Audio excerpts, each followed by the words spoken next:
আব্দুল উজ্জা চাচার বাড়িতে লালিত পালিত হয়েছিলেন, আর দীর্ঘদিন তিনি আল্লাহর নবীর দ্বীনটাকে তিনি মনে প্রাণে মেনে নিয়েছিলেন, ইসলাম কবুল করবেন। কিন্তু তার চাচা ছিল কাফের, আর চাচার বাড়িতেই মানুষ হয়েছিলেন। তার জন্য আব্দুল উজ্জা অপেক্ষা করতে লাগলো, চাচা যদি আগে মুসলমান হয়ে যায়, ইমানদার হয়ে যায়, তাহলে আমার ইমানদার হওয়া খুবই সহজ হয়ে যাবে। কিন্তু অপেক্ষা করার পর চাচা যখন ঈমান আনলো না, আব্দুল উজ্জা তখন চাচাকে বলল, চাচা যান, আমি দীর্ঘদিন অপেক্ষা করার পর আপনি যখন ঈমান আনলেন না, এবার আমি ঈমান আনছি মুহাম্মদুর রাসূলুল্লাহ সাল্লাল্লাহু আলাইহি সাল্লামের দ্বীনে দীক্ষিত হচ্ছি। চাচা তখন বলল, ভাতিজা, মুহাম্মদ সাল্লাল্লাহু আলাইহি সাল্লামের দ্বীনকে কবুল করার জন্য তোমাকে আমার বাড়ি ছেড়ে চলে যেতে হবে, যেহেতু আমি কাফের। আর তোমার পরনে যেগুলো কাপড় আছে ওগুলো আমার টাকায় কেনা, সেগুলাকে তোমাকে খুলে দিয়ে যেতে হবে, আর জমি জায়গা কিছুই তুমি পাবে না। তখন সে বলল, সব কিছু দিতে আমি রাজি আছি, কিন্তু আমি মানুষের মতো মানুষ হতে চাই। তাই সে আল্লাহর হাবিব পেয়ারা নবী জনাবে মুহাম্মদ রাসূলুল্লাহ সাল্লাল্লাহু আলাইহি সাল্লামের মসজিদুন নববীর দরজার কাছে গিয়ে দাঁড়িয়ে থাকলেন। তাকে ডাকা হলো, তার নাম জিজ্ঞাসা করা হলো, নাম বলল আব্দুল উজ্জা। উজ্জা হলো ঠাকুরের নাম। আমাদের দেশে যেমন দেব দেবীদের নাম আছে নানা রকম, তো আরবের ভিতরে একটা ঠাকুরের নাম উজ্জা। তার বাপ দাদা ছিল কাফের, তাই আব্দুল উজ্জা নাম রেখেছিল ঠাকুরের বান্দা। আল্লাহর নবী বিশ্ব নবী তার নামটাকে পাল্টে দিয়ে তাকে নাম রাখলেন আব্দুল্লাহ। আব্দুল্লাহ ঈমান এনে সে আসহাবে সুফফাদের ভিতরে শামিল হয়ে এত জোরে জোরে জোরে জোরে কোরআন পড়তে লাগলো, রাত্রি জাগরণ করতে লাগলো। অন্যান্য আসহাবে সুফফারা নবীজির কাছে গিয়ে অভিযোগ করে বলল, ইয়া রাসূলুল্লাহ, আব্দুল উজ্জা এত জোরে জোরে কোরআন পড়ে যে আমাদের ঘুমের ব্যাঘাত হয়। বিশ্বনবী বললেন, আব্দুল উজ্জাকে কোরআন পড়তে বাধা দিও না, কারণ সে ইসলাম আনতে গিয়ে নিজের জীবনের সব কিছু খুলে দিয়ে চলে এসেছে এবং বিসর্জন দিয়েছে। তাবুকের যুদ্ধের যখন দামামা বেজে উঠল, সমস্ত মানুষকে আল্লাহর নবী বিশ্ব নবী তিনি বললেন, হযরত বেলালকে বললেন, বেলাল তুমি মদিনার মসজিদুন নববীর মিহরাবের উপরে উঠে মদিনার আনসার মুহাজিরদেরকে একটা খবর দিয়ে দাও।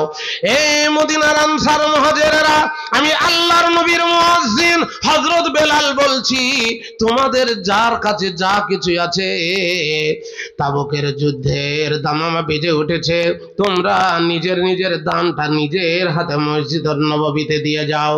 আল্লাহর নবীর সাহাবা বেলালের কথায় মদিনার সমস্ত আনসার মুহাজির নিজের নিজের দান এনে যখন দিতেছিলেন, সেই সময় আব্দুল্লাহ আল্লাহর নবীকে বললেন, ইয়া রাসূলুল্লাহ, ইয়া হাবিবাল্লাহ, আমি অত্যন্ত গরিব মানুষ, সবাই তো সব কিছু দিল, কিন্তু আমি কিছুই দিতে পারলাম না। হুজুর, আমি আমার জানটাই আল্লাহর জন্য দিয়ে দিলাম। এই রকম মানুষ আল্লাহর নবী তিনি বানিয়েছিলেন। এখন পৃথিবীর ভিতরে মানুষের সংখ্যা কম, আমরা প্রচুর দুপেয় মানুষ বাস করছে, কিন্তু আসল মানুষ খুঁজে পাওয়া বড় মুশকিল। সেজন্যই একটা হাদিস মনে পড়ে গেল, ভালো করে শুনবেন কথাগুলো। আর এর ভিতরে অনেক ফিলোজফি আসবে, ফিলোজফিগুলোকে নেবেন, আপনাদের উপকার হবে। আল্লাহর নবীর একটা হাদিস আছে, এমন একটা জামানা আসবে যে জামানায় প্রকৃত মানুষ একটাও থাকবে না, শুধুই মানুষ থাকবে কিন্তু তাদের ভিতরে মনুষ্যত্ব থাকবে না, পশুত্বের জীবন নিয়ে তারা বসবাস করবে। আর সেই সময় মহান আল্লাহ পাক রব্বুল ইজ্জত পৃথিবীটাকে আর তিনি রাখবেন না। এখনো মানুষ আছে তাই পৃথিবী আছে, আকাশ ঠিক আছে, জমিন ঠিক আছে, পাহাড় পর্বত সব ঠিক আছে, কিন্তু এমন একটা জামানা আসবে আল্লাহকে আল্লাহ বলে ডাকার মতো যখন একটাও লোক থাকবে না, শুধুই বেঈমান আর মুশরিক আর কাফেরে যখন ভরে যাবে, সেই সময় মহান আল্লাহ পাক রব্বুল ইজ্জত পৃথিবীটাকে ধ্বংস করে দেবেন।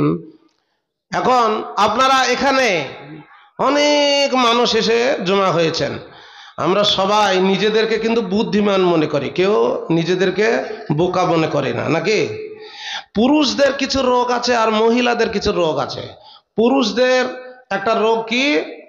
পুরুষদের একটা রোগ হচ্ছে এই যে এরা মনে মনে করে যে আমি হলাম সব থেকে চালাক, আমি সব থেকে বুদ্ধিমান, আর আমার মতো বুদ্ধিমান আমাদের পাড়ায় আমাদের গ্রামে আর কেউ নেই। আবার যার গায়ে একটু শক্তি নেই সে চায়ের দোকানে বসে থাকতে থাকতে চায়ের কাপে চুমুক দেয় আর বলে হ্যাঁ আমি হলাম সব থেকে বলবান শক্তিবান, কিন্তু 200 গ্রাম বলও তার ভিতরে নেই। আসলে বুদ্ধিমান কে, চালাক কে, এটা সে নিজে বললে তো হবে না। আসল বুদ্ধিমান কে এটা বলবে কে? মহান আল্লাহ পাক রব্বুল ইজ্জত। আমরা সকলেই নিজেদেরকে বুদ্ধিমান মনে করলে তো হবে না। আল্লাহ পাক রব্বুল ইজ্জত যেদিন পৃথিবীটাকে ধ্বংস করবেন, ধ্বংস করার পর হাসরের মাঠ কায়েম করবেন, আর হাসরের মাঠে একদল ফেরেশতা একটা ঝান্ডা নেবেন, ঝান্ডা, সেই ঝান্ডা নিয়ে গোটা হাসরের মাঠে একবারে ঘুরে বেড়াবে এবং একটা ঘোষণা দিয়ে বেড়াবে। সেই ঘোষণার কথাটা আল্লাহ পাক কোরআন মাজিদ সূরা আল ইমরানের ভিতরে শব্দটাকে এনেছেন কি? একদল ফেরেশতা তারা একটা ঝান্ডা নিয়ে হাসরের মাঠে আহ্বান করবে, ডাক দেবে আর বলবে আইনা উলুল আলবাব, আইনা উলুল আলবাব, তোমরা বুদ্ধিমানরা কোথায় আছো? যারা বুদ্ধিমান, যারা চালাক ব্যক্তি আছো হাসরের মাঠে তারা কোথায়? তখন হাসরের মাঠে আমার মতো লোকটা মনে মনে করবে আমি পশ্চিম বাংলার কয়েকটা জেলাতে ঘুরে বেড়াতাম, আর আমাকে প্রধান বক্তার চেয়ারটা মানুষে দিত, আর আমাকে লোকেরা বুদ্ধিমান মনে করত। আমি তখন আস্তে আস্তে এগিয়ে যাব আর ফেরেশতাদেরকে বলবো ভাই আমি দুনিয়ার ভিতরে লোকেরা আমাকে বুদ্ধিমান মনে করত, তো আমি দুনিয়ার ভিতরে বুদ্ধিমান ছিলাম। তখন ফেরেশতারা বলবে আপনার পরিচয় কি? আমি বলবো আমি বিহার, ঝাড়খণ্ড, পশ্চিম বাংলার একজন বক্তা হিসাবে কাজ করতাম, তাই লোকেরা আমাকে বুদ্ধিমান মনে করত। ফেরেশতারা বলবে না আপনার মতো লোককে আমরা খুঁজছি না। তখন রাজনৈতিক যারা নেতা তাদেরকে আমরা বুদ্ধিমান মনে করি না, যারা এমএলএ এমপি, যারা মুখিয়া, তাদেরকে মনে করি এরাই হলো সব থেকে দুনিয়ার ভিতরে বুদ্ধিমান। তখন এমএলএ এমপি আর মেম্বার প্রধানরা এগিয়ে যাবে, দিয়ে ওই ফেরেশতাদেরকে বলবে যে আপনারা কাদেরকে খুঁজছেন? তো বলছে বুদ্ধিমান যারা চালাক তাদেরকে খুঁজছি। তো বলে আমরা দুনিয়ার ভিতরে লোকেরা আমাদেরকে বুদ্ধিমান বলতো। তখন ফেরেশতারা তাদেরকেও বলবে তোমাদের পরিচয়? তো বলবে আমরা মারোয়াবাদীর ভিতরে মেম্বার ছিলাম, কালিয়াচকের ভিতরে আমি এমএলএ এমপি ছিলাম। বলবে না না আপনাদের মতো লোককে আমরা খুঁজছি না। তখন দিনদার ভাইয়েরা ইঞ্জিনিয়ার যারা তারা নিজেদেরকে মনে মনে করবে দুনিয়ায় আমরা ইঞ্জিনিয়ার ছিলাম, আমাদেরকে বুদ্ধিমান মনে করত। ইঞ্জিনিয়ার, ডাক্তার, মাস্টার, প্রফেসর তারাও এবার আস্তে আস্তে এগিয়ে গিয়ে ফেরেশতাদেরকে বলবে আমরা দুনিয়াতে বুদ্ধিমান ছিলাম, কিন্তু ফেরেশতারা তাদেরকেও সরিয়ে দেবেন। তখন হাসরবাসীরা তাদেরকে, ফেরেশতাদেরকে বিরক্ত হয়ে বলবে তাহলে আপনারা খুঁজছেন কাকে একবার বলুন। দিনদার ভাইরা, ইসলাম বিরোধী মা বোন, একটা ভালো করে কথাটা শুনেলেন। এরপরে ওই ফেরেশতারা বলবে আমরা যাদেরকে খুঁজছি তারা হলো ইন্না ফি খালকিস সামাওয়াতি ওয়াল আরদি ওয়া ইখতিলাফিল লাইলি ওয়ান নাহারি লাআয়াতিল লিউলিল আলবাব আল্লাযীনা ইয়াযকুরুনাল্লাহা কিয়ামান ওয়া কুউদান ওয়া আলা জুনুবিহিম ওয়া ইয়াতাফাক্কারুনা ফি খালকিস সামাওয়াতি ওয়াল আরদি রব্বানা মা খালাকতা হাযা বাতিলান সুবহানাকা ফাকিনা আযাবান নার। নিশ্চয় এর মানে হচ্ছে ইন্না ফি খালকিস সামাওয়াতি ওয়াল আরদ, আসমান আর জমিনের সৃষ্টির ভিতরে, আর ওয়াক্তিলাফিল লাইলি ওয়ান নাহারি, দিন রাতের পরিবর্তনের মধ্যে, লাআয়াতিল লিউলিল আলবাব, যারা বুদ্ধিমান তাদের জন্য নিদর্শন রয়েছে। আর বুদ্ধিমান কারা? আল্লাহর বিবেচনায় বুদ্ধিমান চালাক হলো তারা, আল্লাযীনা ইয়াযকুরুনাল্লাহা কিয়ামা, যারা আল্লাহকে স্মরণ করবে দাঁড়িয়ে দাঁড়িয়ে, ওয়া কুউদান, এবং বসে বসে, ওয়া ইয়াতাফাক্কারুনা ফি খালকিস সামাওয়াতি ওয়াল আরদি, আর তারা আসমান জগৎকে নিয়ে গৌর ফিকির করবে, চিন্তা ভাবনা করবে, গবেষণা করবে, ওয়াল আরদি, আর জমিনকে নিয়ে গবেষণা করবে। ছোট্ট একটা লোক যে কোন রকম দিন আনে দিন খায়, আর মসজিদে বসে বসে এই সমস্ত সৃষ্টি জগৎ নিয়ে চিন্তা ভাবনা করে আল্লাহকে খুঁজে বের করে। আর পৃথিবীর ভিতরে আল্লাহ পাক রব্বুল ইজ্জাতকে খুঁজে বের করা, এটাই হচ্ছে সব থেকে বড় বিদ্যা। আল্লাহ হচ্ছেন সবারই আগে, আর আল্লাহ পাক রব্বুল ইজ্জাতকে যারা এই সমস্ত জিনিস, যেমন আসমান জগতের ব্যাপারে আল্লাহ কোরআনে বলেছেন যে আসমানকে আমি বানিয়েছি সাবআ সামাওয়াত, পরপর 7 স্তবক আসমানকে আল্লাহ পাক রব্বুল ইজ্জাত তিনি বানিয়েছেন, এবং তারপরে সিদরাতুল মুনতাহা, তার উপরে আছে আল্লাহর আরশ।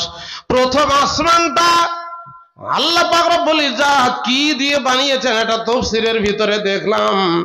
আল্লাহ পাক রব্বুল ইজ্জাত প্রথম আসমানটা বানিয়েছেন ফেনা দিয়ে, দ্বিতীয় আসমানটা বানিয়েছেন আল্লাহ পাক লোহা দিয়ে, তৃতীয় আসমানটা বানিয়েছেন আল্লাহ পাক রব্বুল ইজ্জাত তামা দিয়ে, আর চতুর্থ আসমানটা বানিয়েছেন আল্লাহ পাক রব্বুল ইজ্জাত চাঁদি দিয়ে, এবং পঞ্চম আসমানটা বানিয়েছেন সোনা দিয়ে, আর সেই মতো সপ্তম আসমানটা বানিয়েছেন আল্লাহ পাক রব্বুল ইজ্জাত তিনি লুলু মারজান দিয়ে। নিন্দার ভাইরা, একটা আসমান থেকে আর একটা আসমান পর্যন্ত 500 বছরের রাস্তার দূরত্ব। এই দুনিয়া থেকে প্রথম আসমানটা যতটা ফাঁকা, আবার প্রথম আসমান থেকে দ্বিতীয় আসমানটা এতটাই ফাঁকা। এক আসমান থেকে আর এক আসমান 500 বছর পর্যন্ত যেতে লাগবে। আমার দিনদার ভাইয়েরা, সূরা মুলকের ভিতরে মহান আল্লাহ পাক রব্বুল ইজ্জাত তিনি বলেছেন, ওয়ালাকাদ যায়্যানাস সামাআদ দুনিয়া বিমাসাবিহা, প্রথম আসমানটাকে আল্লাহ যেমন সুন্দর করে সাজিয়েছেন ওই রকম আর 6টা আসমানকে তিনি ওরকম সাজাননি। প্রথম আসমানে রেখেছেন ব্ল্যাক হোলকে, প্রথম আসমানে রেখেছেন আল্লাহ পাক রব্বুল ইজ্জাত সূর্য এবং চন্দ্রকে, আর গ্যালাক্সিকে আল্লাহ পাক রব্বুল ইজ্জাত ওরই ভিতরে রেখেছেন কক্ষপথকে। আর কোরআন মাজিদের সূরা ইয়াসিনের ভিতরে আল্লাহ বলছেন, ওয়াশ-শামসু তাজরি লিমুস্তাকাররিল্লাহা যালিকা তাকদীরুল আজিজিল আলিম। ওই কক্ষপথে সূর্য প্রত্যেক দিন পূর্ব দিকে উঠে আর পশ্চিম দিকে ডুবে যায়। কিন্তু বন্ধু, লাইভে যদি আপনি সূর্যকে দেখতে এখন যদি দেখেন, সুদানে এখনো পর্যন্ত সূর্য দেখা যাবে, সূর্য এখনো ডুবেনি, সেখানে মাগরিব হয়নি। আবার সৌদি আরবে আমাদের যখন এশার নামাজ পার হয়ে কিছুক্ষণ পর সৌদি আরবে আবার আপনার মাগরিবের নামাজের আজান হয়। তাহলে সূর্য, আল্লাহ পাক রব্বুল ইজ্জত সূর্যকে প্রতিদিন একবার প্রদক্ষিণ করান আর চাঁদকে মাসে একবার প্রদক্ষিণ করান। এবার একটা হাদিস আছে, হাদিসটা হলো এই যে সূর্য প্রত্যেক দিন পূর্ব দিকে উঠে আর পশ্চিম দিকে ডুবে যায়। কিন্তু আর সহি বুখারী শরীফ একবারে সহি হাদিস, সূর্য প্রত্যেক দিন পশ্চিম দিকে ডুবে গিয়ে আল্লাহ পাক রব্বুল ইজ্জতের আরশের কাছে গিয়ে সিজদায় পড়ে যায়। সিজদায় পড়ে গিয়ে আল্লাহর কাছে অনুমতি চায় আর আল্লাহকে বলে, আল্লাহ আগামীকাল কোন জায়গা থেকে উঠব? আল্লাহ পাক রব্বুল ইজ্জত বলেন, আগামীকাল তুমি ভেতর দিয়েই চলে যাও পূর্ব গগনে, আর যেখান থেকে উঠেছিলে ওইখান থেকেই ওঠোগা গিয়ে। এখন আপনারা বিজ্ঞানের যুগের লোক, বিজ্ঞানের কথা আপনারা যত তাড়াতাড়ি গিলেন আর যত তাড়াতাড়ি বিশ্বাস করেন, কোরআন হাদিস বললে তার থেকে মনে হয় একটু কিন্তু কিন্তু মনে হয়, তাই না? সেজন্যই আল্লাহ নবীর একটা হাদিস আছে, আমার উম্মতের লোকেরা তারা আমার কথাকে এক চান্সে নিতে পারবে না, কিন্তু যখন বিজ্ঞানের পানি দিয়ে খাওয়ানো হবে তখন এক চান্সে সেটাকে গিলে নেবে। বন্ধুরে, সূর্য সে কোনো সময় ডুবে না। লাইভে দেখবেন সব সময় এক দেশ থেকে ডুবে আর এক দেশে এসে জাগ্রত থাকে। তাহলে আল্লাহর আরশে গেল কখন আর সিজদা করলো কখন? সুবহানাল্লাহ, সুবহান রাব্বিয়াল আলা বললো কখন? একটা উদাহরণ দিচ্ছি, ভালো করে বুঝবেন। হ্যাঁ, এর ভিতর থেকে ভালো মানুষ যারা, তাদের নিদর্শন এর মধ্যে আছে, আর প্রকৃত মানুষগুলাকে আমি বের করে নিচ্ছি এর ভিতর থেকে। হ্যাঁ, একটা উদাহরণ দিচ্ছি। ধরেন উড়োজাহাজ চলে, এই বাংলাদেশের যে এয়ারপোর্ট আছে, বাংলাদেশের এয়ারপোর্টের নাম শাহজালাল এয়ারপোর্ট। শাহজালাল এয়ারপোর্ট থেকে একটা জাহাজ ওখান থেকে আপনার উড়ান করলো, সে রানওয়েতে দৌড়তে লাগলো। যাবে কোথায়? সে যাবে মদিনায়। আমার দিনদার ভাই, মদিনায় যেতে গিয়ে 4টি আন্তর্জাতিক এয়ারপোর্ট তার সামনে পড়বে। একটা হলো কলকাতা, আর একটা হলো ইসলামাবাদ, আর একটা হলো অমৃতসর। আর দিল্লি হয়ে, ইসলামাবাদ হয়ে, অমৃতসর হয়ে যাবে সে মদিনা মুনাওয়ারায়। এবার যখন সে রানওয়েতে দৌড়তে লাগে, কিভাবে সে সিগন্যাল নেয়? শাহজালাল এয়ারপোর্ট থেকেই কলকাতা এয়ারপোর্টে আপনার সে সিগন্যালটা নেয় যে আমার রাস্তা ক্লিয়ার আছে কিনা। কলকাতার এয়ারপোর্ট বলে যে হ্যাঁ, সবুজ সিগন্যাল দিয়ে দেয় আর বলে তোমার রাস্তা ক্লিয়ার আছে, চলে যাও। এবার সে যেতে থাকে। আমার দিনদার ভাই, ইসলাম দরদি মা বোনেরা, ভালো করে শুনুন। কিন্তু যেদিন কলকাতা এয়ারপোর্ট ওইখান থেকে গ্রিন সিগন্যাল না দিয়ে যখনই রেড সিগন্যাল দেবে, তখনই সে দিল্লিতে আপনার অবতরণ করবে যে আমার রাস্তা ক্লিয়ার নেই। এই যে দ্রুতগামী ট্রেন আপনাদের খালিতাপুর থেকে রাজধানী এক্সপ্রেস যেগুলা যায়, ছোট ছোট স্টেশনগুলাই তো দাঁড়ায় না, কিন্তু ছোট ছোট স্টেশন মাস্টার আর গার্ড সবুজ পতাকা নিয়ে যখনই দাঁড়িয়ে থাকে আর বলে লাইন ক্লিয়ার আছে, সে চলে যায় আর ড্রাইভারকে মেরে দেয় ইশারা, সে বেরিয়ে যেমন চলে যায়। সূর্য উঠে ঠিক ওই রকম সে নিজের কক্ষপথেই থাকে, মহান আল্লাহ পাক রব্বুল ইজ্জতের সাথে অনুমতি নেয়, আর অনুমতি নিয়ে আবার পূর্ব গগনে গিয়ে উঠতে থাকে। তো আসমান জগৎকে নিয়ে যারা প্রকৃতপক্ষে ঈমানদার মুমিন আর মানুষ যারা, তারা আসমান জগৎকে নিয়ে চিন্তা ভাবনা করে আল্লাহ পাক রব্বুল ইজ্জতকে চিনে নেবে এবং আল্লাহকে মেনে নেবে। দ্বিতীয় নম্বরে আল্লাহ বলেছেন আল আরজ, জমিন, জমিনকে নিয়ে ভাবনা চিন্তা করবে প্রকৃত মানুষেরা, প্রকৃত যারা আল্লাহওয়ালা হবে, মুমিন হবে। একই মাটির ফসফরাস, একই মাটির সোডিয়াম, একই আলো বাতাস গ্রহণ করে, মাটিকে খুঁড়ে দিয়ে মরিচের আপনি বীজ পুঁতে দেন, আর একটা জায়গায় আমড়ার বীজ পুঁতে দেন, আর এক জায়গায় আপনি কাঁঠালের বীজ পুঁতে দেন, মরিচ হবে ঝাল, আমড়া হবে টক। আমার দিনদার ভাইরা, আমের একটা আঁটি পুঁতে দেন, তাহলে আমের আঁটি পুঁতে দিলে আম গাছে যে আম হবে সেটা হবে মিষ্টি। সেজন্যই বাংলাদেশের একজন কবি তিনি বলেছে যে একই মাটির ভিতরে অম্লতিক্ত ঝাল, একই মাটির ফসফরাস, একই আলো বাতাস, একই হাওয়া, একই পানি গ্রহণ করে। যে আবার একটা কথা চিন্তা করুন, মানুষ বেশি শক্তি না লোহা শক্তি বেশি? লোহার এত শক্তি যে লোহাকে মাটির তলায় দেবেন তো ক্ষয়ে যাবে, নষ্ট হবে, ভ্যানিশ হবে। কিন্তু ছোলা বড় নরম, ছোলাকে আপনি মাটিতে পুঁতে দেবেন, ওই ছোলা থেকে একটা গাছ অঙ্কুরিত হয়, যেটা গাছ যেটা বাইরে হয় সেটা আরো নরম। যে জিনিসটা নরম থেকে একটা গাছ মানে মাটি ফেড়ে বেরিয়ে পড়ে, কিন্তু লোহা আবার পারে না, শক্ত পারে না, নরম পেরে যায়। এ কারিশমা কার? এ কারিশমা হলো মহান আল্লাহ পাক রব্বুল ইজ্জতের। আল্লাহ পাক রব্বুল ইজ্জত তাই তিনি বলছেন আল্লাযীনা ইয়াযকুরুনাল্লাহ, যারা আল্লাহর জিকির করবে আল্লাহকে পেয়ে যাবে। তারা দাঁড়িয়ে দাঁড়িয়ে আল্লাহকে ডাকবে, বসে বসে আল্লাহকে ডাকবে, শয়নে স্বপনে চলতে ফিরতে সব সময় আল্লাহর স্মরণ নিজের দিলের ভিতরে রাখবে। এবার আপনাদের একটা প্রশ্ন করব, প্রশ্নের উত্তরটা সবাই দেবেন? কে কে দেবেন না হাত তোলেন? সবাই দেবেন, দেবেন তো? মুমিন বান্দার দাম বেশি না কোরআনের দাম বেশি? মুরব্বী একা বলেছে, আর বাকিগুলো মুখে আটা লেগে আছে। আপনারা বুঝে উত্তর দেন না। আর জ্ঞানী গুণী মানুষ, আপনাদের তো জ্ঞানী প্রমাণ করব, আর মানুষের ভিতর থেকে আপনারাই প্রকৃত মানুষ, সেটা আমি আপনাদেরকে প্রমাণ করে দেখাবো। হ্যাঁ, তো বলুন, মুমিনের দাম বেশি না কোরআনের দাম বেশি? আপনাদের চালাকিটা দেখি ধরতে পারি কিনা। একজন মুখ খুলছে না। আচ্ছা, ডিম আগে না মুরগি আগে? আপনার চালাক না বোকা এখানে পরীক্ষা যাবে। ডিম আগে না মুরগি আগে? মুরগি আগে। তো মুরগিটা আসলো কোথায় থেকে? ডিম না থাকলে? মুরগি আগে না ডিম আগে? মুরগি।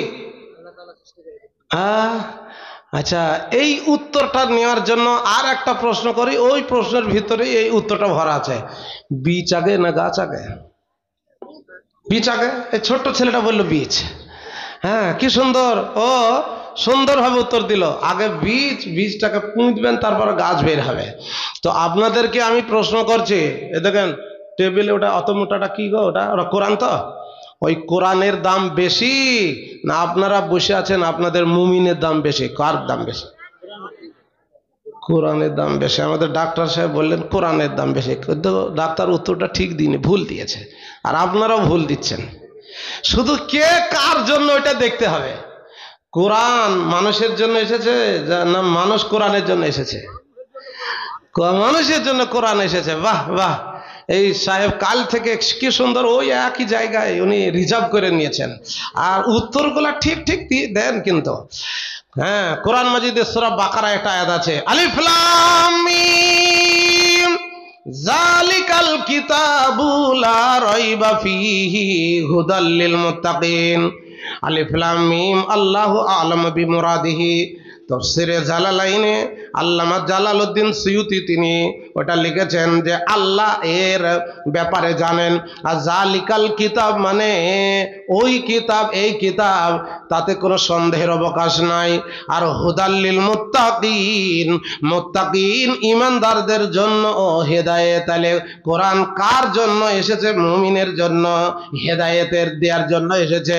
তাহলে কোরআনের দাম বেশি হলো না মুমিনের দাম বেশি হলো? কার? মুমিনের দাম বেশি। তাহলে আপনারা খুব দামি মানুষ। কতটা দাম একটু পরে বলবো, আপনাদের কাছেও শুনবো আপনাদের দাম কত। নিজেদের দাম নিজেরা বের করতে হবে। হযরত ইউসুফ আলাইহিস সালাম, তার ঘটনা কোরআনে আল্লাহ পাক রব্বুল ইজ্জত এনেছেন, আনেননি? আর ইউসুফ নবীর ঘটনাকে আল্লাহ বর্ণনা করে বলেছেন নাহনু নাকুসসু আলাইকা আহসানাল কাসাস। হে নবী, আপনার কাছে আমি সব থেকে উত্তম ঘটনা বর্ণনা করব। ইউসুফ নবীর ঘটনাকে আল্লাহ উত্তম ঘটনা কেন বললেন? এর ভিতরেও জ্ঞান আছে, শিক্ষা আছে। ইউসুফ নবী একদিন স্বপ্নে দেখেছিলেন যে 11টা চন্দ্র সূর্য তারকা তাকে সিজদা করেছে। আর স্বপ্নের কথাটা ইয়াকুব তার বাপকে তিনি বলে দিলেন। ইয়াকুব নবী তিনি বললেন বুনাইয়া লা তাকুসুস রুয়াকা আলা ইখওয়াতিকা, খবরদার তুমি এই স্বপ্নের কথাটা তোমার ভাইদেরকে বলিও না। কবি বলছেন ইয়াকুব নবী বাস করিতেন কিনারে, সবার চাইতে ভালোবাসতেন ইউসুফকে। একদিন রাত্রে স্বপ্ন দেখে ইউসুফে, চন্দ্র সূর্য সিজদা করে ইউসুফকে। এবার হযরত ইয়াকুব নবী তিনি বললেন হে আমার বৎস, খবরদার, তোমার সৎ ভাই ছিল তারা 10 জন, আর তার একটা আসল ভাই ছিল বনিয়ামিন। আর হযরত ইউসুফ 12টা ভাই। তিনি বললেন 10 ভাই, সৎ ভাইদেরকে তুমি স্বপ্নের কথা বলিও না, বললে তারা চক্রান্ত করে তোমাকে মেরে ফেলবে, কারণ তুমি নবী হবে। বন্ধুরে, ইউসুফ আলাইহিস সালাম ছোট ছিলেন, তাই ভাইদেরকে স্বপ্নের ব্যাখ্যা তিনি বলে দিলেন, স্বপ্নের কথাটা বলে দিলেন। এবার 10 ভাই মিলে চক্রান্ত করে ইউসুফ আলাইহিস সালামকে নিয়ে গিয়ে কুয়ায় ফেলে দিলেন। আর ওই দিক দিয়ে কিছু সওদাগর যারা যাচ্ছিল, যেতে যেতে পানির প্রয়োজন হলো, কুয়ায় বালতি নামালো, আর বালতিতে একবারে ফুটফুটে সুন্দর সন্তান, ছোট্ট একটা ছেলে, চাঁদের মতো চেহারা। ইউসুফ আলাইহিস সালাম খুবই দেখতে সুন্দর ছিলেন, এমনই সুন্দর ছিলেন যে তাকে দেখে মিশরের বাদশাহ আজিজের যে স্ত্রী, সে প্রেমে পড়ে গিয়েছিল। আপনারা লাইলা মজনুর কথা শুনেছেন না? ওটা কাল্পনিক, লাইলা মজনু বলে কিছু নেই, ও উপন্যাস একটা। কিন্তু ইউসুফ আর জুলাইখা এর যে প্রেমের কথা আল্লাহ কোরআনে বর্ণনা করেছেন, বন্ধুরে,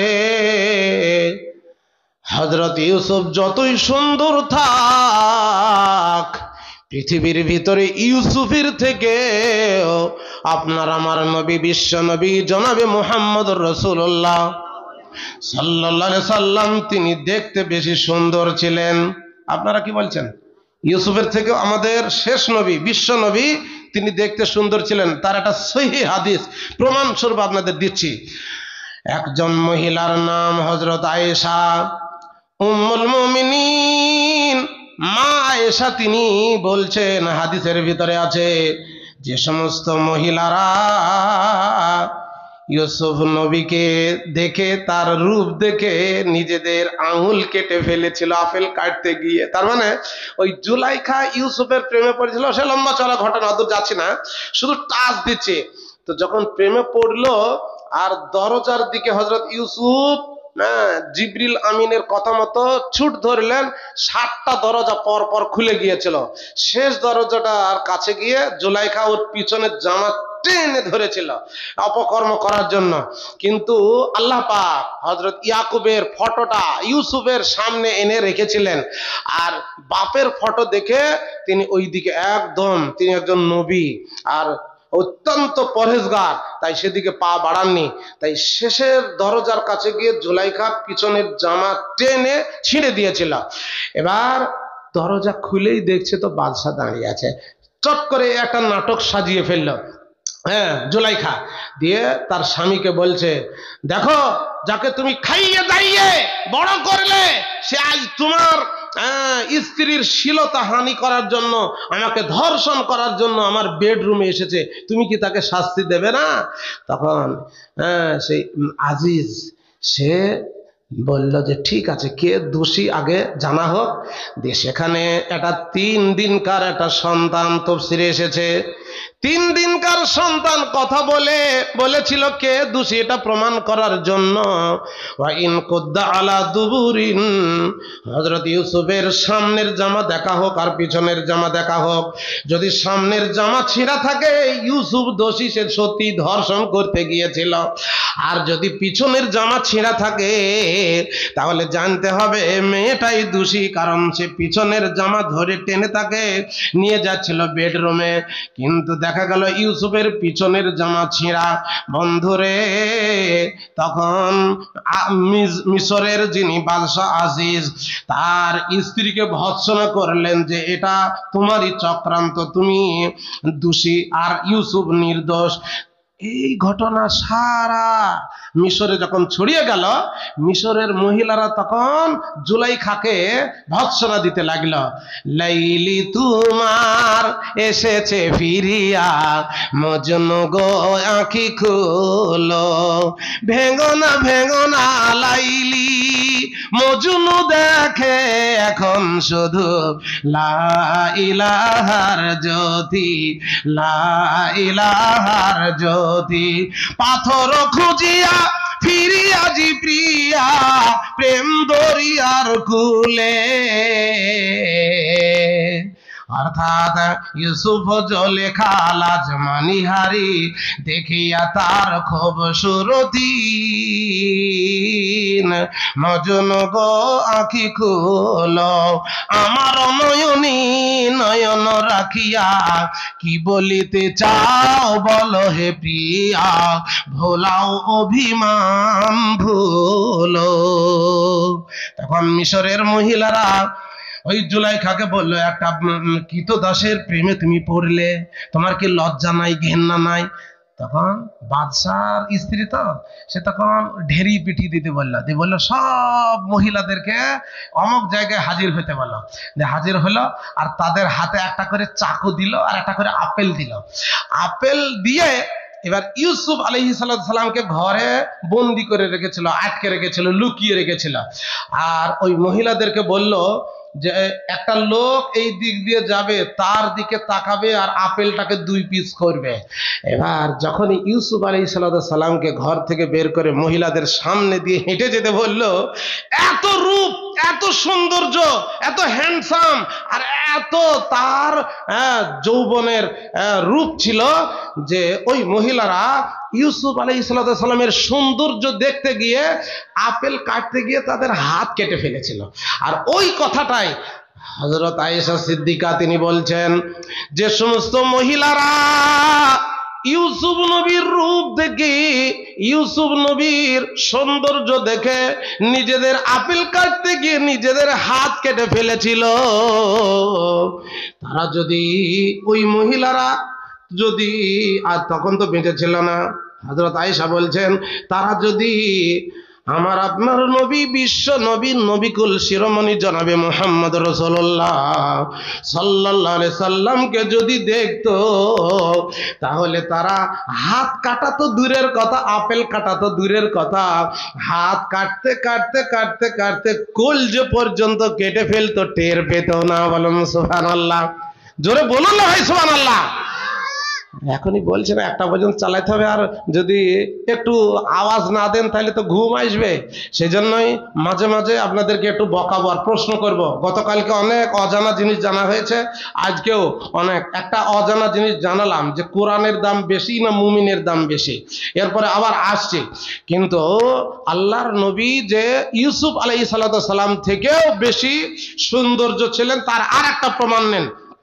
একজন সাহাবা, সহিহ হাদিস এটাও, কোনো জাল জয়ীফ নয়। একজন সাহাবা 14 তারিখের চাঁদ দেখতে কেমন, 14 তারিখের চাঁদের দিকে একবার তাকাচ্ছেন, আর আল্লাহর নবী তিনি হেঁটে আসছিলেন, নবীজির দিকে একবার দেখছেন। 14 তারিখের চাঁদের দিকে একবার দেখছেন, নবীজির দিকে একবার দেখছেন। দেখতে দেখতে দেখতে তিনি ফায়সালা নিয়ে নিলেন যে চাঁদটা বেশি সুন্দর না আমাদের নবীজি বেশি সুন্দর। শেষের বেলায় ফায়সালা দিয়ে দিল যে আল্লাহর কসম করে বলছি 14 তারিখের চাঁদের থেকে আমার আপনার নবী বিশ্ব নবী বেশি সুন্দর আমাকে লাগলো। আমার দিনদার ভাই, তাহলে এখানে বোঝা গেল যে আল্লাহর নবী ইউসুফ থেকেও বেশি সুন্দর ছিলেন। আর তার চরিত্র ব্যবহার কালকে বলেছি, আর একটা কথা বলছি। আনাস বলে একটা সাহাবা নবীজির 10 বছর খিদমত করেছিল। 10 বছর নবীজির বিছান পাড়ে দেওয়া, তারপরে উজুর পানি এগিয়ে দেওয়া। সেই আনাস নিজের বর্ণনায় বলছেন, আমি 10টি বছর আল্লাহর নবীর খিদমত করলাম, একদিনকার তরেও বিশ্ব নবী আমাকে ধমক দিয়ে কথা বললেন না। একদিনের জন্য আল্লাহর নবী আমাকে বকেননি, কোনোদিন কটু কথা বলেননি। আল্লাহর নবী জীবনেও তিনি কাউকে ধোঁকা দেননি, জীবনেও কাউরির সঙ্গে প্রতারণা করেননি। আল্লাহর নবী যতদিন বেঁচে ছিলেন কাউরির তিনি গীবত করেননি। জীবনেও বিশ্ব নবী কাউরির সঙ্গে ধোঁকাবাজি করেননি। আমার দিনদার ভাই, ইসলাম দরদি মা বোন, এখন আল্লাহ পাক রব্বুল ইজ্জাত তিনি আমাদের কাছে যে কোরআনটা পাঠিয়েছেন, আপনাদের কাছে এবার প্রশ্ন করছি, সবাই উত্তর দেন। কোরআন পেয়ে আপনারা খুশি না বেজার? দুইজন বলল, এই রবিউল আর সাজিরউদ্দিন দুইজন বলল, আর বাকিগুলা হচ্ছে পাকা ধানের বাবুই। হ্যাঁ, চুপ করে এরা এসে বসবে, কোনো উত্তর দেবে না। হ্যাঁ, আর মনে মনে করবে তোরা সামনে বসেছিস, তোরাই দে, আমরা পিছনে আছি। হ্যাঁ, আমরা উত্তর দেব না। এই ভাই, আপনারা কি কোরআন পেয়ে খুশি নন? তাহলে খুশি তাহলে বলছেন না কেন? একটু জোরে দেখি, আপনাদের আওয়াজটা আমার কানে আসলে শুনতে ভালো লাগবে। কোরআন পেয়ে আপনারা খুশি না বেজার? খুশি। বাহ, এবার কত সুন্দর হলো। এবার মনে মনে হচ্ছে যে হ্যাঁ, এরা গরুস্থানে নেই, এরা ভালো জায়গায় আছে, এখনো গরুস্থানে ঢুকেনি। হ্যাঁ, কোরআন পেয়ে খুশি। কেন খুশি? একটা হাদিস বলছি খুশি কেন। আল্লাহর নবী প্রত্যেক দিন ফজরের নামাজ পড়ে, গতকাল ফজরের নামাজ পড়ে আমি কিছু কথা বলেছি, যারা ছিলেন জানেন। আল্লাহর নবী বিশ্ব নবী প্রত্যেক দিন ফজরের নামাজ পড়ে সাহাবাদের দিকে তাকিয়ে তিনি জিজ্ঞাসা করতেন, সাহাবারা আজকের রাত্রিতে তোমরা কেউ কি কোনো স্বপ্ন দেখেছো কি? যদি স্বপ্ন দেখে থাকো তাহলে আমার কাছে এসে তোমরা বলো, আমি তোমাদের স্বপ্নের ব্যাখ্যা করে দেব। আর স্বপ্নের ব্যাখ্যাটা আল্লাহ তাআলা হযরত ইউসুফকে আরো সুন্দর করে শিখিয়েছিলেন। ইউসুফ আলাইহিস সালাম জেলখানায় যখন ছিলেন, তো 2টি জেলখানার কয়েদি স্বপ্ন দেখেছিল। সেই স্বপ্নের ব্যাখ্যাটা হযরত ইউসুফ করে দিয়েছিলেন, আর বলেছিলেন যে একজনা তুমি মুক্তি পাবে। ওর স্বপ্নের ব্যাখ্যা, তার মানে সে দেখছে তে আঙ্গুর, স্বপ্নে দেখছে আঙ্গুরকে নিচড়াচ্ছে, দিয়ে রস বের করে মদ তৈরি করছে, এটা একজনা স্বপ্নে দেখলো। আর একজনা স্বপ্ন দেখছে ঝুড়িতে করে রুটি নিয়ে যাচ্ছে, যে রুটি আমরা খাই হলারে ভরি, ওই রুটি। একজনা ঝুড়িতে করে রুটি নিয়ে যাচ্ছে, তো কতগুলো পাখি এসে ওই রুটিগুলোকে ঠুকরে ঠুকরে খাচ্ছে জেলখানার ভিতরে। ইউসুফও জেলখানায় আর ওরাও জেলখানায় আছে। দিয়ে দুইজনা দুটো স্বপ্ন দেখলো, একজনা আঙ্গুর নিচড়ে রস বের করে মদ তৈরি করছে, আর একজনা ঝুড়িতে করে রুটি নিয়ে যাচ্ছে, দিয়ে ঠুকরে ঠুকরে খাচ্ছে। তো ইউসুফ আলাইহিস সালাম তিনি স্বপ্নের ব্যাখ্যাটা করলেন এরকম, যে রস নিংড়ে মদ তৈরি করছো সে কিছুদিনের মধ্যেই জেলখানা থেকে ছাড়া পাবে, এটাই হচ্ছে তোমার স্বপ্নের ব্যাখ্যা। আর যে রুটি নিয়ে যাচ্ছিলে, তোমার স্বপ্নের ব্যাখ্যা হচ্ছে তোমার ফাঁসি হবে। দিনদার ভাইয়েরা, এই যে ব্যক্তি মুক্তি পেল, একে ইউসুফ আলাইহিস সালাম তিনি বলেছিলেন বাদশার কাছে গিয়ে আমার কথাটা তুমি বলবে, কিন্তু সে ভুলে গিয়েছিল।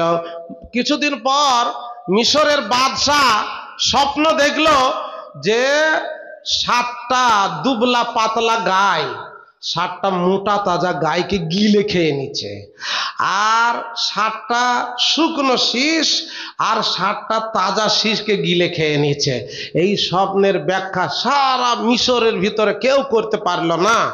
অবশেষে সেই যে ব্যক্তি ছাড়া পেয়েছিল, স্বপ্নের ব্যাখ্যাটা তার মিলে গিয়েছিল, সে বলছে, বাদশাহ আমি একজনেরকে চিনি, নাম জানি, সে আপনার এই স্বপ্নের ব্যাখ্যাটা সুন্দর করে করে দেবে, অন্য কেউ করতে পারবে না। বলে যাও যাও, তাকে তাড়াতাড়ি আমার এই স্বপ্নের ব্যাখ্যাটা গিয়ে করে আনো। সে গিয়ে যখন স্বপ্নটা বলল, তখন ইউসুফ আলাইহিস সালাম তিনি ব্যাখ্যা করে দিলেন যে 7 বছর মানুষ খুব সুন্দর চাষাবাদ করবে, আর 7 বছর দুর্ভিক্ষ হবে, ওই সঞ্চিত মালগুলো তারা খেয়ে খেয়ে শেষ করবে এবং দেশে তারপরে অভাব চলে আসবে। আমার দিনদার ভাই, ইসলাম দরদি মা বোনেরা, আল্লাহর নবী ঠিক ওই রকম ফজরের নামাজ পড়ে সাহাবাদেরকে বলতেন, তোমরা কেউ কোনো স্বপ্ন দেখেছো কিনা এসে বলো। একজন সাহাবা গুটি পায়ে এসে আল্লাহর নবীর কাছে বলল, ইয়া রাসূলুল্লাহ, ইয়া হাবিবাল্লাহ, আজকে আমি একটা স্বপ্ন দেখেছি হুজুর, সেই স্বপ্নের ব্যাখ্যাটা আপনি আমাকে দয়া করে করে দিন। সেখানে আবু বকর, উমর, উসমান সবাই আছে। আল্লাহর নবী কাছে এসে সে এবার স্বপ্নটা কি বলছে, ভাই ধ্যান আছে তো আপনাদের? আছে তো ধ্যান? আমার দিকে অ্যাটেনশন হন, এক দৃষ্টে তাকান, আপনার এই কথাটা খুবই মজা লাগবে শুনতে। সেই ব্যক্তি বলছে, ইয়া রাসূলুল্লাহ, আমি আকাশের দিকে দেখলাম কালো ইস্পাতের মতো মেঘ, আর যখন মেঘ লেগে গেল তখন দেখলাম ওই মেঘের কাছ থেকে একটা রসা বলেন আপনারা না দড়ি বলেন, রসা, হ্যাঁ, বড় রসা ঝুলে গেল আসমান থেকে নিয়ে জমিন পর্যন্ত। এরা সাহাবার স্বপ্ন। তারপরে কালো ইস্পাতের মতো মেঘ যখন লাগলো, তখন আমি মনে মনে করলাম এবার মনে হয় বৃষ্টি হবে, কিন্তু কিছুক্ষণ পর দেখলাম বৃষ্টি না হয়ে মেঘ থেকে মধু বর্ষণ হতে লাগলো। যখন মধু বর্ষণ হতে লাগলো, তখন দুনিয়াবাসীরা ওই মধুগুলোকে হাতে ধরে খেতে লাগলো। আবার কাউকে দেখলাম কলসি ভর্তি করতে লাগলো, কেউ আবার ঘড়া নিয়ে গিয়ে ভর্তি করতে লাগলো, কেউ ড্রাম ভর্তি করলো, কেউ আবার মধুগুলোকে হাতে করে ধরে একটু চাটলো, কেউ পেট পূর্ণ করে খেলো, আবার কাউকে দেখলাম গলা পর্যন্ত খেলো। এরকম করে বিভিন্ন জনা বিভিন্ন রকম করে মধুগুলোকে খেলো। কাউকে দেখলাম একবারে পেট পূর্ণ করে খেলো, আবার কেউ আধা পেট করে খেলো। তারপরে লক্ষ্য করলাম যে যে রসাটা, যে দড়িটা আসমান থেকে ঝুললো, ওই রসাটা একটা ব্যক্তি গিয়ে রসাটাকে ধরলো, সরসর সরসর সরসর করে উপরের দিকে উঠতে লাগলো। তারপরে আমি দেখলাম আর একটা লোক, সেও গিয়ে রসাটাকে ধরলো, আর ধরে রসাটা মানে ধরে সরসর সরসর করে উপরের দিকে উঠলো। তৃতীয় নম্বরে আর একটা লোককে দেখলাম রসাটাকে ধরে উপরে উঠতে গেল, কিন্তু অর্ধেক রুটে উঠেই দড়িটা ছিঁড়ে গেল, রসাটা ছিঁড়ে গেল। কিন্তু লোকটা এত শক্তিশালী ছিল যে ওই রসাটা গিঁট লাগিয়ে দিয়ে সে উপরের দিকে উঠে চলে গেল। এরপরে আমার ঘুম ভেঙে গেল, আর আমি কিছুই দেখতে পেলাম না। নদিয়া জেলার ভাষায় আমি স্বপ্নটা বললাম, আপনাদের বুঝে এসেছে? মালদার লোক বুঝে এসেছে? আচ্ছা, তাহলে স্বপ্নের ব্যাখ্যাটা করার জন্য এবার হযরত আবু বকর, যিনি হচ্ছেন উম্মতের মধ্যে সব থেকে সেরা মানুষ, মানুষের ভিতরে মানুষকে বের করছি, পৃথিবীর ভিতরে সব থেকে উম্মতের মধ্যে সেরা মানুষ হচ্ছেন হযরত আবু বকর। আবু বকরের ব্যাপারে আল্লাহর নবী একদিন আবু বকরকে বলছেন, আবু বকর, তোমার সঙ্গে আল্লাহ তাআলা কিয়ামতের দিন কি ব্যবহার করবেন তুমি কি জানো? হযরত আবু বকর বললেন, না ইয়া রাসূলুল্লাহ, আমি জানি না। আল্লাহর নবী বললেন, আবু বকর রে, তোমার ভিতরে এমন এমন গুণ আছে, প্রত্যেক দিন তুমি ভুখাকে খানা খিলাও, আর প্রত্যেক দিন কোনো জায়গায় জানাজা হলে তুমি দৌড়ে গিয়ে জানাজা পড়ো। আর ইয়াতিম বাচ্চাকে যদি আবু বকর পেতেন, তার মাথায় এরকম হাত বোলাতেন আর তাকে কিছু পয়সা দিতেন। হযরত আবু বকর সিদ্দিক অত্যন্ত পরহেজগার, উম্মতের মধ্যে সেরা মানুষ, এক নম্বরের মানুষ। হযরত আবু বকরকে নবীজি বললেন, আবু বকর, তুমি যখন আল্লাহর কাছে যাবে, আর জান্নাতের 8টা দরজা, 8টা দরজায় তোমাকে আহ্বান করবে, আবু বকর তুমি আমার দরজা দিয়ে এসো, আবু বকর আমার দরজা দিয়ে এসো। সমস্ত দরজাগুলোই তোমাকে আহ্বান করবে। বন্ধুরে, আবু বকরের ভিতরে যে গুণগুলো ছিল, চরিত্রগুলো ছিল, সেগুলো যদি আমরাও নিয়ে আসি, তাহলে দরজা, 8টা দরজা আমাদেরকে ডাক দেবে। হযরত আবু বকর সিদ্দিক রাদিয়াল্লাহু তাআলা আনহু, তার সারা জীবনের আমল তো দূরের কথা, এক রাত্রির ইবাদত, শুনছেন ভাই? হ্যাঁ, এক রাত্রির ইবাদত, ওই এক রাত্রির ইবাদতটা যদি দাঁড়ির এক পাল্লাই চাপানো হয়, আর সমস্ত উম্মতের ইবাদত গুলা যদি আর এক পাল্লাই চাপানো হয়, হযরত আবু বকরের এক রাত্রির ইবাদত ভারী হয়ে যাবে। বলুন সুবহানাল্লাহ, জোরে বলুন আলহামদুলিল্লাহ।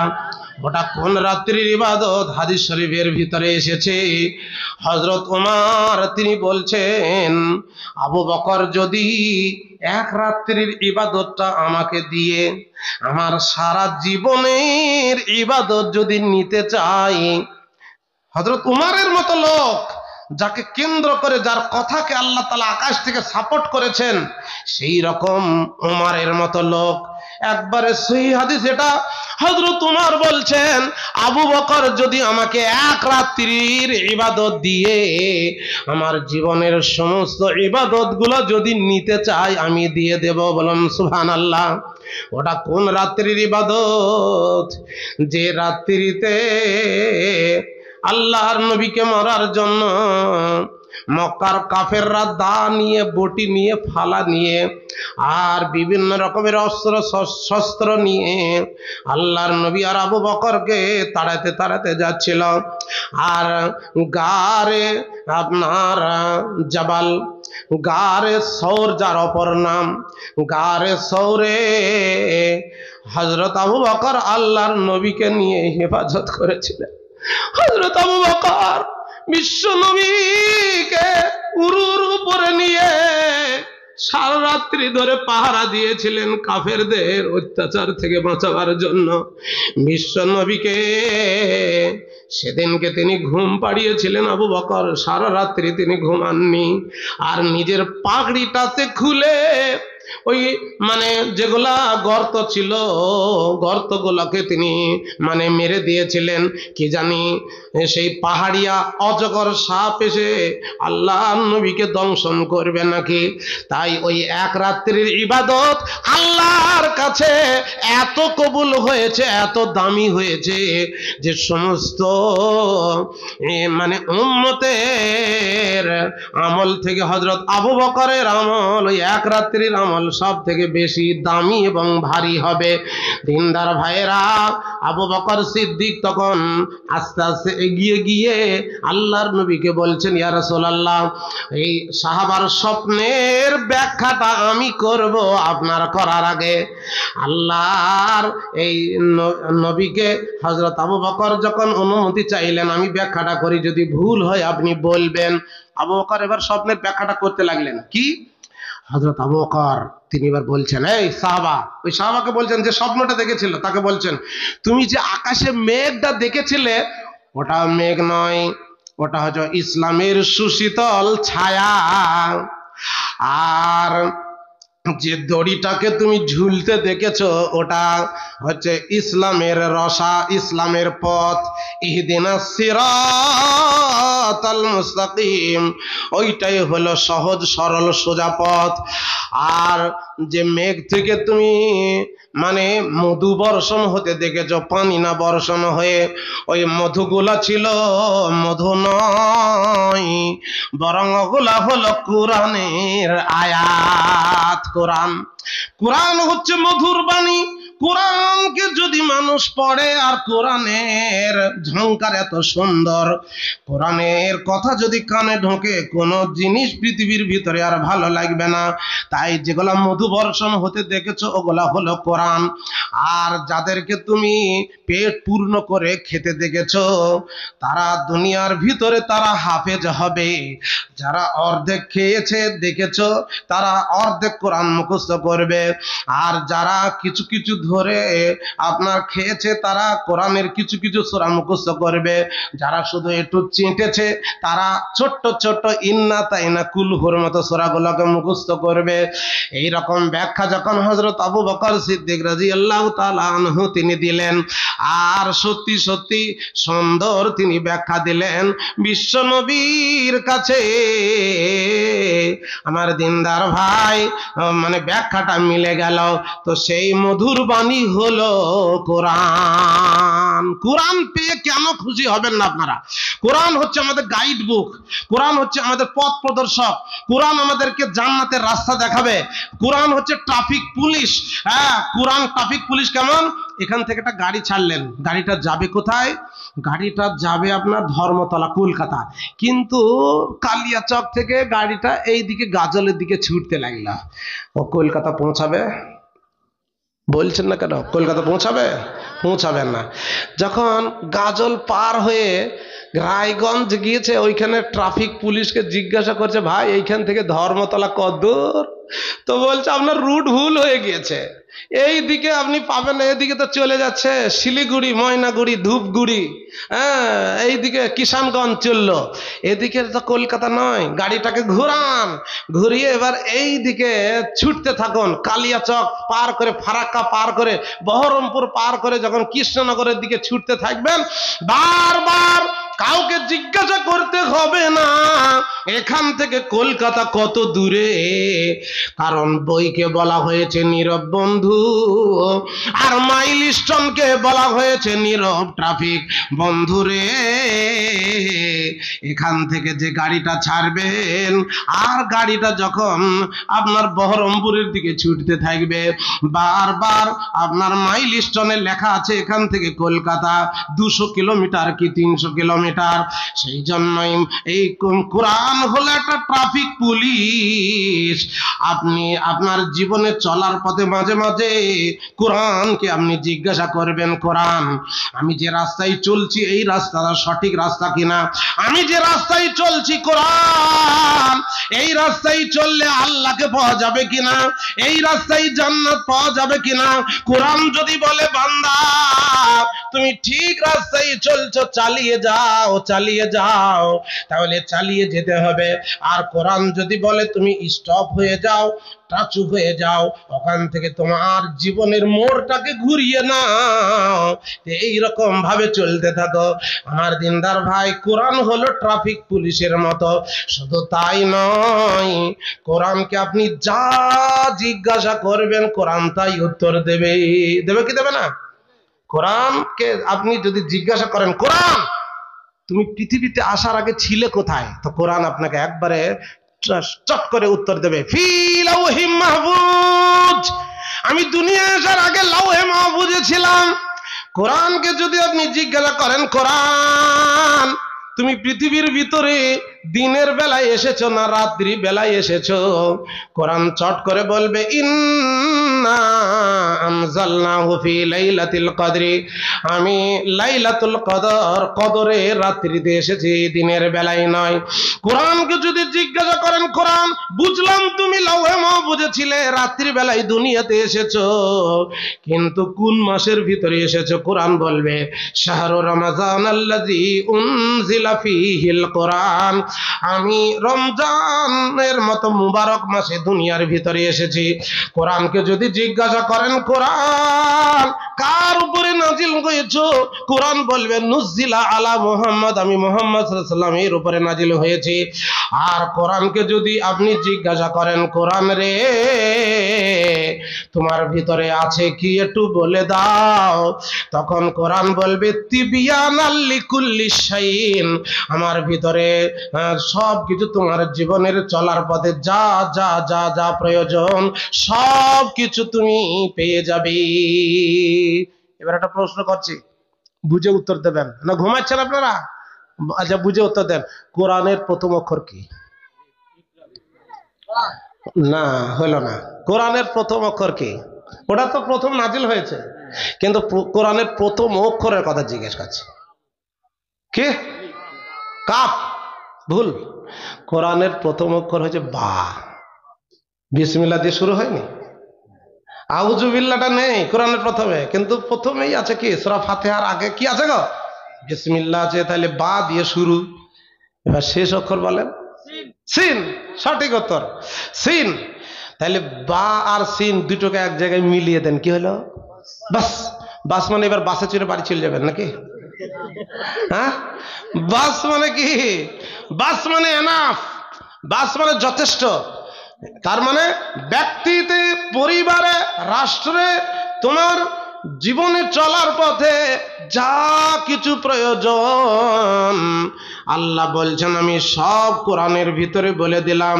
বান্দারে তোমাকে অন্য জায়গায় যেতে হবে না, সবকে তুমি কোরআনের ভিতরে পেয়ে যাবে। এবার আমাদেরকে আল্লাহ পাক রব্বুল ইজ্জত জাহেল বলেছেন, আর জাহেল বলেছেন কোন আয়াতে? একটা আয়াত বলছি, আমরা এখানে যতজন আছি আর পৃথিবীর শুরু থেকে নিয়ে শেষ পর্যন্ত যত মানুষ সবাইকে আল্লাহ জাহিল বলেছেন। কি বলেছেন? ইন্না আরাজনাল আমানাতা আলাস সামাওয়াতি ওয়াল আরজি ওয়াল জিবালি। আল্লাহ পাক রব্বুল ইজ্জত বলেছেন এই কোরআনকে আমি নাজিল করার জন্য আসমানকে বললাম, আর আসমানের উপরে দায়িত্ব দিতে চাইলাম। আসমান সে বলল না না আমি ওটা পারবো না, ওর ভার আমি বহন করতে পারবো না। তারপরে আল্লাহ তাআলা জমিনকে বললেন এ জমিন তুমি এর দায়িত্বটা গ্রহণ করো।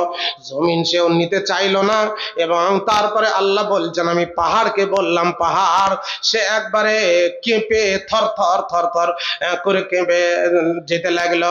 আর কোরআন আল্লাহ বলেন লাউ আনজালনা হাযাল কোরআন আলা জাবালিন লারাআইতাহু খাশিআম মুতাসাদ্দিআম মিন খাশিয়াতিল্লাহ। যদি আমি পাহাড়ের উপরে কোরআনকে নাজিল করতাম তাহলে তুমি দেখতে থরথর থরথর করে কেঁপে যেত। দিনদার ভাইয়েরা, কোরআনের দায়িত্ব অত বড় আসমান নিতে চাইল না, এত বড় জমিন নিতে চাইল না, অত বড় পাহাড় নিতে চাইল না। ওয়ামালা ও হামালাহাল ইনসানু, এই মানুষরা কোরআনের দায়িত্ব উঠিয়ে নিল। আর মানুষকে যখনই আল্লাহ বললেন কোরআনের দায়িত্ব তুমি নিয়ে নাও, আর কোরআনের দায়িত্ব চট করে নিয়ে নিল মানুষ। মানুষকে সেই জন্য আল্লাহ বললেন ইন্নাহু কানা জালুমান জাহুলা। এই মানুষ হচ্ছে নিজের নফসের উপরে জুলুম করানেওয়ালা, আর এই মানুষ হলো জাহিল জাহিল জাহিল। সেই জন্যই আজকে বক্তব্যের বিষয় বেঁধেছি সব মানুষ মানুষ নয়। দু পেয়ে যে জিনিসগুলাকে দেখছি আমরা চলাফেরা করতে, এদের ভিতরে অনেকে অমানুষ বাস করে, অনেকে পশু বাস করে, দেখতে মানুষের মতো কিন্তু ভেতরে পশুত্ব ভরা আছে, সেটা একটু পরে আসবো। তবে মানুষ মানুষকে খুশি করতে পারবে না, পারবে? এখনই যদি আপনি একটা খাবার তৈরি করেন আর গোটা মারোয়াবাদী কালিয়াচকের লোককে যদি দাওয়াত দেন আর তাদেরকে যদি ওই বিভিন্ন রকমের পোলাও কুরমা বিরিয়ানি যদি খাওয়ান, তো আপনি খুশি করতে পারবেন না। মানুষ বোকা, মানুষ জাহেল এই কারণেই যে মানুষকে তারা রাজি করতে পারবে না, অথচ মানুষকে রাজি করার জন্য সারা জীবন